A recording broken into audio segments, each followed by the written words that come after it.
Shalom, selamat pagi, selamat datang di YouTube channel saya, It's Me Foni. Apa kabar? Saya berharap apapun keadaan teman-teman, engkau tetap bersuka cita karena ada kasih, penyertaan, perlindungan, serta pemeliharaan Tuhan ada bersama-sama dengan teman-teman sekalian. Dan mau sesulit dan serumit, sesukar apapun pergumulan dan persoalan yang sedang engkau hadapi, percayalah bahwa engkau tidak bergumul seorang diri, karena ada Tuhan yang selalu bersama-sama dengan teman-teman, yang mengulurkan tangan kasih-Nya, memberikan kekuatan, penghiburan, ketenangan, kedamaian, bahkan hikmat daripada Allah sendiri. Dia berikan kepada teman-teman untuk bisa menyelesaikan masalah demi masalah yang sedang teman-teman hadapi. Dan engkau akan satu hari kelak engkau akan percaya bahwa benar kata firman Tuhan, bahwa Allah yang saya dan Bapak Ibu sembah adalah Allah yang hidup, Allah yang Immanuel, yang tidak pernah meninggalkan kita seorang diri. Dia ada bersama-sama dengan kita di setiap musim hidup kita. Baik, sebelum menonton tayangan ini sampai selesai, jangan lupa tinggalkan jejak teman-teman dengan mensubscribe, like, komen, dan share ya YouTube channel ini, agar kita semakin bertumbuh bersama, semakin mengenal siapa Tuhan kita Yesus Kristus, dan semakin menjadi berkat bagi banyak orang, dan nama Tuhan boleh dipermuliakan. Amin. Baik, pagi hari ini kita akan merenungkan sebuah kebenaran firman Tuhan yang terambil di dalam kitab Mazmur pasal 119 ayat yang ke-9. Demikian bunyi firman Tuhan. Dengan apakah seorang muda mempertahankan kelakuannya bersih? Dengan menjaganya sesuai dengan firman Tuhan. Amin. Kekudusan adalah salah satu atribut Tuhan. Dia yang maha kudus, tidak boleh dihampiri dengan sembarangan. Pertama kali Tuhan menampakkan diri kepada Musa melalui semak yang menyala dengan api. Dan ketika Tuhan melihat bahwa Musa menyimpang untuk memeriksanya, berserulah Allah dari tengah-tengah semak duri itu kepadanya, "Musa, Musa." Dan ia menjawab, "Ya Allah." Lalu ia berfirman, "Jangan datang dekat-dekat, tanggalkan kasutmu dari kakimu, sebab tempat di mana engkau berdiri itu adalah tanah yang kudus." Keluaran pasal 3 ayat 4 sampai dengan ayat yang ke-5. Jika saya dan Bapak Ibu saudara sekalian membaca Keluaran pasal yang ketiga, kita akan mendapati bahwa ternyata Musa menutup mukanya sebab ia takut akan hadirat Tuhan. Akan tetapi Tuhan mengundang Musa dan untuk menerima pengampunan dan hidup yang kudus. Dan yang menarik mengenai kisah ini adalah dalam Keluaran tertulis bahwa bangsa Israel akhirnya mengenal Tuhan secara pribadi pertama kali setelah kejatuhan manusia. Melalui Musa, Tuhan mengajarkan bangsa Israel bagaimana masuk dan hidup dalam kekudusan.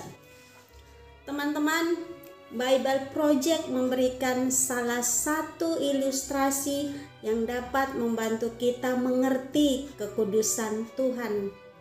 Kekudusan Tuhan itu seperti matahari atau digambarkan seperti matahari. Matahari bersinar terang, memberikan hidup, dan kita dapat merasakannya dari bumi. Tetapi apabila manusia mendekatinya, dia bisa binasa oleh panasnya matahari. Teman-teman, Bapak Ibu saudara sekalian, untuk menghampiri Tuhan, haruslah Tuhan yang mengundang kita, seperti Tuhan mengundang Musa masuk dalam ruang kudusnya. Tuhan yang Maha Kudus memanggil saya, Bapak Ibu saudara sekalian, untuk menjadi kudus. Untuk menjadi kudus, maka kita harus bertobat dan menerima pengampunan darinya. Sehingga teman-teman sekalian, kita bisa disucikan, diampuni, dimurnikan, dan dibersihkan dari segala dosa-dosa kita. Tanpa kekudusan, kita tidak bisa punya relasi atau hubungan dengan Tuhan. Namun, banyak dari kita yang belum paham arti kekudusan, sehingga seringkali salah mengerti dan bahkan tidak peduli. Kekudusan dipandang sebagai sesuatu hal yang kuno, tidak relevan, kaku, mustahil untuk dilakukan. Sesungguhnya kekudusan yang kita terima ketika kita bertobat dan benar-benar mau hidup berbeda dengan cara-cara dunia. Setelah menerima pengampunan, saya, Bapak Ibu, Saudara sekalian, kita dipanggil untuk hidup kudus. Hidup kudus tidak bisa diraih secara instan. Butuh yang namanya proses selama saya, Bapak Ibu, Saudara sekalian hidup atau tinggal di dunia ini. Tetapi kita tidak bisa sendirian dengan usaha kita sendiri. Oleh karena itu kita butuh Roh Kudus yang tinggal di dalam kita dan menyertai kita, yang akan memberikan kekuatan untuk kita bisa menjalani setiap proses untuk hidup kudus. Tanpa kekudusan, saya dan teman-teman, kita tidak bisa mengenal Allah secara pribadi dan peka terhadap panggilannya bagi hidup kita.